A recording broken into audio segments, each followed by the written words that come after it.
दो बहनों का भाग्य। एक छोटा सा गांव था जहां खेतों की हरियाली और नदी की कलकल ध्वनि एक शांति बिखेरती थी। वहीं नदी के किनारे रहती थी सरिता और उसी गांव के बीचों बीच अपनी हवेली में उसकी छोटी बहन कामिनी। कामिनी एक अमीर व्यापारी की पत्नी थी, मगर बहुत घमंडी और कंजूस। सरिता का जीवन संघर्षों से भरा था। उसका पति मोहन लंबे समय से बीमार था। घर की जिम्मेदारी सरिता और उसकी छोटी बेटी गुड़िया पर थी। माँ, तुम रोज रोज मौसी के घर क्यों जाती हो? बिटिया, तेरी मौसी के घर काम करने जाती हूँ। वहीं से थोड़ा अनाज मिलता है जिससे घर चलता है।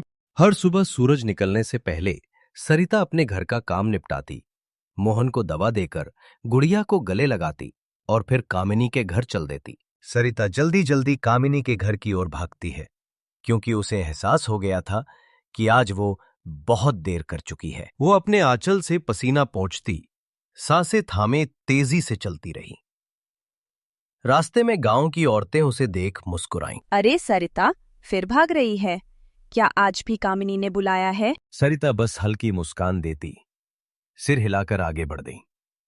उसे किसी से कुछ कहना नहीं था। उसके लिए तो ये रोज का सिलसिला था, भागना, मेहनत करना और बिना शिकायत सब सह जाना।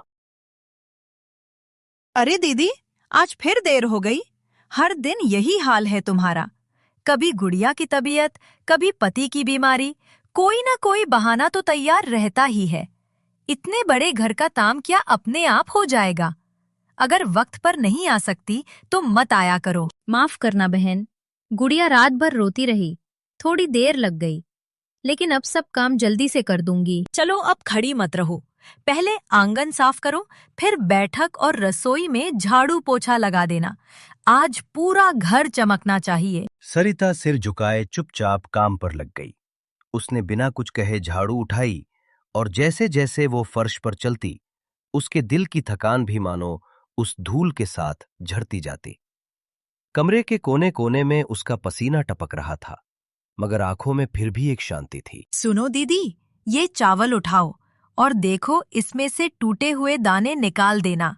मेरे घर में तो सिर्फ बढ़िया चावल ही पकते हैं। ठीक है बहन, जैसे तुम कहो। सरिता मन लगाकर चावल साफ करने लगी।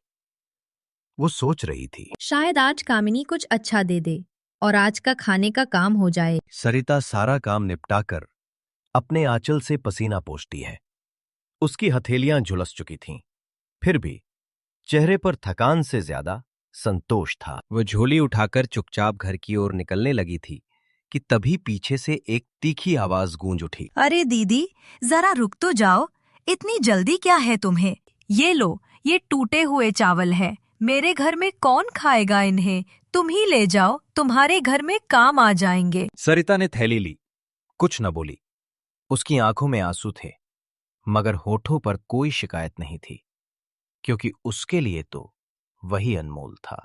वो धीरे धीरे घर की ओर चल पड़ी। घर पहुंची तो उसकी छोटी सी झोपड़ी के बाहर गुड़िया खेल रही थी। मां को देखकर वो दौड़ कर आई।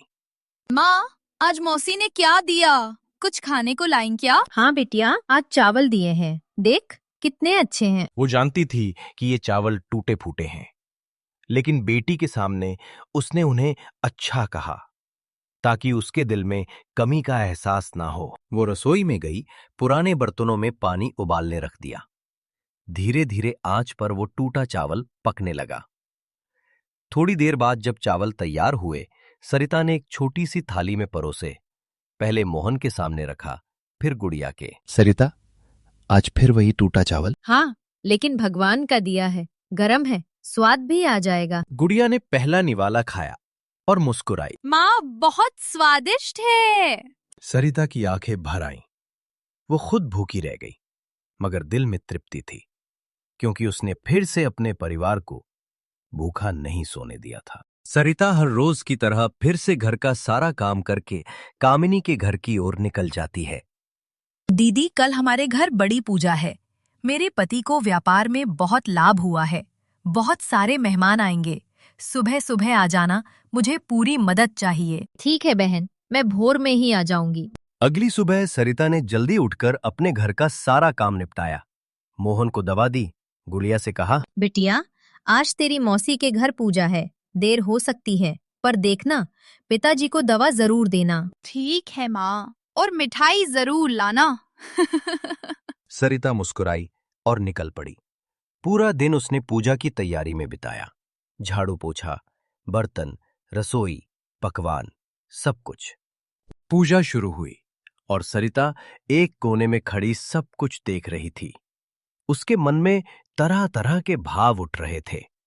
वो सोच रही थी, सबने कितने सुंदर और नए कपड़े पहने हैं, कितनी सारी मिठाइयाँ और पकवान बने हैं, और देखो कितना भव्य मंदिर सजाया गया है। उसकी आंखों में हल्की चमक थी, पर दिल के किसी कोने में एक गहरी खामोशी भी थी, क्योंकि वो जानती थी इन सब चीजों के बीच उसका स्थान कहीं नहीं है। शाम को पूजा समाप्त हुई और मेहमान चले गए। आज तुम्हारे लिए भी कुछ है दीदी, ये बची हुई खीर और बासी मिठाई। मेरे घर में तो कोई नहीं खाता, तुम ले जाओ। सरिता ने थैली ली और चुपचाप निकल पड़ी। मन में बोझ था, मगर चेहरा शांत। सरिता घर लौट रही थी, थकान से चूर। रास्ते में जंगल के बीच एक पुराना मंदिर पड़ा, नाग देवता का मंदिर। कहा जाता था, जो यहां सच्चे मन से प्रार्थना करता है, उसे कभी खाली हाथ नहीं लौटाया जाता। हे नाग देवता, अब मुझसे ये गरीबी और अपमान नहीं सहा जाता। अगर दया है तो मुझे यहीं से मुक्ति दे दीजिए। मंदिर में दीपक की लौ अचानक तेज हो उठी। सरिता की थैली से हल्की रोशनी फूटी। वो कुछ समझ नहीं पाई और घर लौट आई। घर पहुंची तो गुड़िया दरवाजे पर दौड़कर आई। माँ, तुम आ गई, मिठाई लाई ना? हाँ बिटिया, ये लो। थैली खुली और चमत्कार हो गया। उसमें ढेर सारी मिठाइयां, पेड़े, जलेबी, कचौरियां। घर में खुशबू फैल गई। उसी समय मोहन खांसते हुए उठ बैठा। अरे सरिता, मैं तो महीनों से चल नहीं पा रहा था, पर अब शरीर में ताकत लौट आई है। घर सोने की चमक से भर गया। दीवारें दमक उठीं। मिट्टी के बर्तन चांदी के हो गए।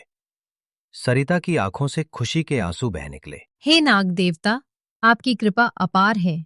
कुछ ही दिनों में सरिता का जीवन पूरी तरह बदल गया। उसके घर में सुख, शांति और समृद्धि बस गई। वहीं हवेली में बैठी कामिनी सोच में डूबी थी। 3 दिन हो गए, दीदी काम पर क्यों नहीं आई? कहीं बीमार तो नहीं? उसने नौकर को भेजा। जब नौकर लौटा, उसने कहा, मालकिन, आपकी बड़ी बहन तो अब बहुत अमीर हो गई हैं। उनका घर महल जैसा है और उनके पति पूरी तरह ठीक हो गए हैं। कामिनी का चेहरा बदल गया। उसकी आंखों में जलन, ईर्ष्या और लालच की लपटें जल उठीं। ऐसा कैसे हो सकता है? वो तो बहुत गरीब थी। ठीक है, अगर वो अमीर बन सकती है तो मैं क्यों नहीं? मैं भी वही करूंगी, उससे भी ज्यादा अमीर बनूंगी। कामिनी उसी शाम सरिता के घर पहुंची। चेहरे पर झूठे आंसू और मन में छल की योजना। दीदी, मुझे माफ कर दो, मैंने तुम्हारे साथ बहुत बुरा किया। अब मेरे पति का व्यापार भी घाटे में है, मुझे अपने घर पर काम पर रख लो। बहन, तू अपनी है, मेरे घर में तेरा स्वागत है। आजा, काम कर ले। अगले दिन कामिनी सरिता के घर पहुंची। पूरा दिन काम किया, मगर उसका मन कहीं और था। शाम को जब सरिता ने उसे गरम खाना और ताजी मिठाई दी। नहीं दीदी, मुझे वही देना जो मैं तुम्हें देती थी, बासी खाना, बस वही चाहिए। पर क्यों बहन, ये तो ताजा और अच्छा है। मेरी यही इच्छा है दीदी, वही दो। सरिता ने अनमने मन से थैली में बासी खाना रखा और दे दिया। कामिनी ने थैली ली और सीधी मंदिर की ओर निकल पड़ी। अगला दिन भी वैसे ही शुरू हुआ। सुबह सुबह कामिनी सरिता के घर पहुंची। चेहरे पर झूठी मुस्कान, पर मन में वही लालच की आग। वो सरिता के घर काम करती और रोज बासी खाना मांगती। कई दिन बीत गए और कामिनी हर दिन यही करती रही। दिन भर काम, शाम को वही जिद, मुझे ताजा नहीं, वही बासी खाना दो।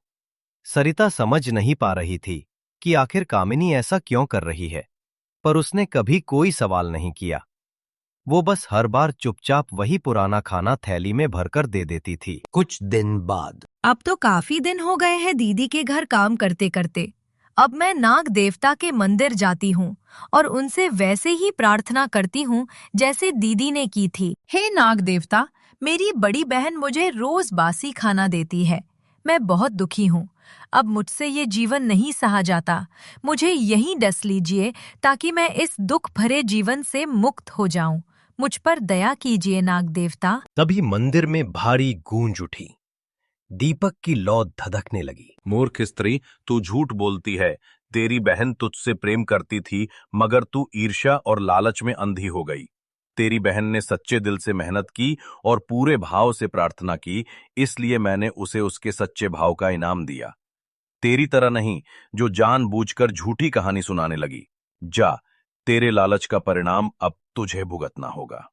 कामिनी डर के मारे वहां से भाग जाती है। कामिनी भागती हुई घर पहुंची, लेकिन उसका महल अब मिट्टी की झोपड़ी बन चुका था। सोना चांदी पत्थर में बदल चुके थे। कामिनी, मैंने तुझे समझाया था, लालच मत करना। अब देख, सब चला गया। तुम्हारे लालच की वजह से सब मिट्टी में मिल गया। अब रहो तुम अपने इस मिट्टी के महल में। कामिनी धरती पर गिर पड़ी, रोती रही, पछताती रही, मगर अब बहुत देर हो चुकी थी। सरिता का घर अब खुशियों से भरा था। वो हर दिन मंदिर जाकर नाग देवता को धन्यवाद देती, और कामिनी अब उस गांव की सबसे अकेली और गरीब औरत थी।